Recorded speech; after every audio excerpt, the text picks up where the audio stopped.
আমি সারাদিন কী খেলাম সেটাই তোমাদের সাথে শেয়ার করি। সকালে উঠে খেয়ে নিয়েছিলাম মেথি, জিরে, জোয়ান, মৌরি ভেজানো জল। তারপরে খেয়ে নিয়েছিলাম আদা, কাঁচা হলুদ, তার সাথে আমলা, গাজর আর বিট দিয়ে এই জুসটা, যেটা আমি রোজ সকালে খাই। তারপরে আমি খুব মানে ফ্যান্সিভাবে একটা ওটস অমলেট বানাতে গেছিলাম আজকে ফর আ চেঞ্জ, ওটস ওই দই দিয়ে না খেয়ে।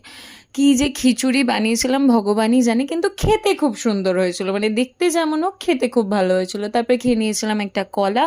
আর আজকে তো ওয়েদারটা হঠাৎই এত সুন্দর, ঝড় বৃষ্টি, এত সুন্দর ওয়েদার ছিল। দুপুরে আমি বানিয়েছিলাম এই ডালিয়ার খিচুড়িটা। এতে ছিল হচ্ছে ঝিঙে, গাজর, বিনস, তারপরে টমেটো, আলু, ফুলকপি, সব কিছু দিয়ে।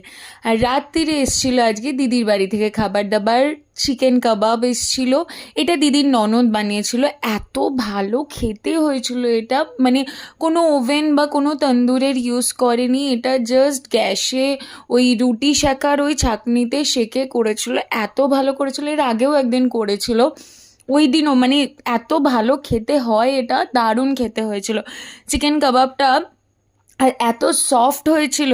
তার সাথে দিদি বানিয়েছিল বহু যুগ বাদে, বহু যুগ মানে লিটারেলি বহু যুগ বাদে, হানি চিকেন আর ওর হাতের ফেমাস ফ্রাইড রাইস। আমি এক বিন্দু বাড়িয়ে বলছি না, ওর হাতের ফ্রাইড রাইস তো শুধু শুধু মিক্সড ফ্রাইড রাইস বিশেষ করে শুধুই খাওয়া হয়ে যায়, তার সাথে কিচ্ছু সাইড ডিশ লাগে না।